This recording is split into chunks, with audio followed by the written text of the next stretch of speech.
This video is about checkmate in 5, and the current position is black to move. Try to find the best sequence in this position and write down your answer. You may stop the video now.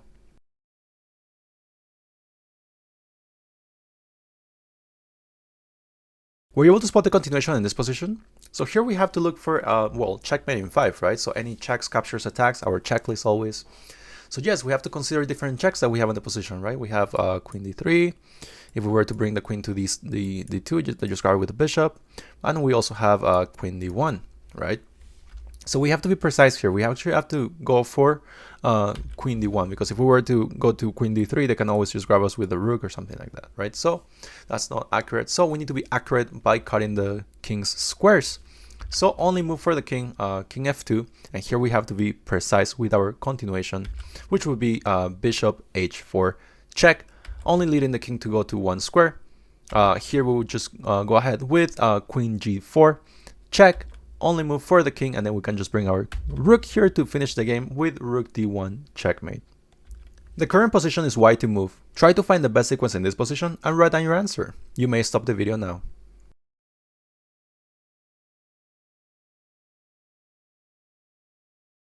Were you able to spot the continuation in this position? So here we have to be precise, right? So with any checks, captures, attacks. And here we need to consider that we have some X-ray vision here from the bishop looking at the king. But we have to be precise and remember that whenever we're having some forceful moves, they will try to delay as much as they can, right? So we actually have to be careful, because we always want to give the X-ray vision here whenever we grab a pawn here on c5. But the bishop would just be able to go here to g7 and stop all our attacks, right? So we can actually start with the move rook takes f8. I would consider this a very good move, a great move. And then think about this, right? In this case, they have to go knight g8. Why, right? So if they were to just capture back with the rook, now you can go ahead with this move and having a discover attack on the king. And the queen is also covering all the squares, so they would just have to give material for a checkmate anyways. So they want to delay the inevitable, so they would just cover up with the knight to have some defense squares here at least. And then now just give it a discover check. They have to just cover up with the rook and then just cover up with the queen. But here we don't even worry about the queen. We don't just grab the queen here. We're going for checkmate. We're not just going for up material and win the endgame. So here, keep in mind that we want to smother the king. We want to smother the king, and the knight here on h6 is defending the g8 knight. So here we just grab the knight with our rook, and once they capture back, we can just smother the king, because the queen cannot capture the knight due to the pin here, right? So the bishop is looking at the queen.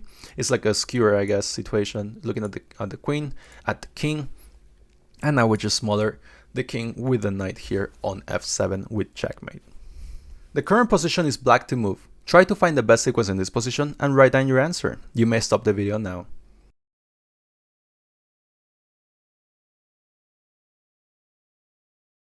Were you able to spot the continuation in this position?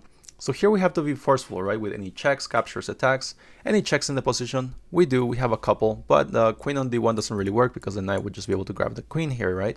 So we have to be precise with the move queen d3 check. Only remember that the pawn here, like little antennas of the ant, are covering a few squares here. So the king is pretty stuck, and they want to give some breathing room to the king. So they would just be able to move their g knight and give it away here. But we need to be precise, right? We need to be precise. We cannot just grab the knight. I mean, we could grab just the knight, but then there's no follow-up. So we can actually just give away our rook for the c3 knight here, and the knight cannot just capture.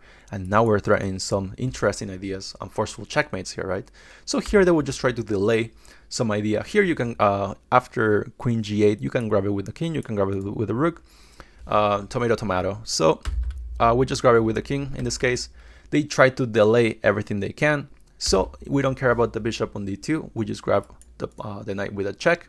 Only move for the king on g1, and then we can just finish the game with queen g2 checkmate.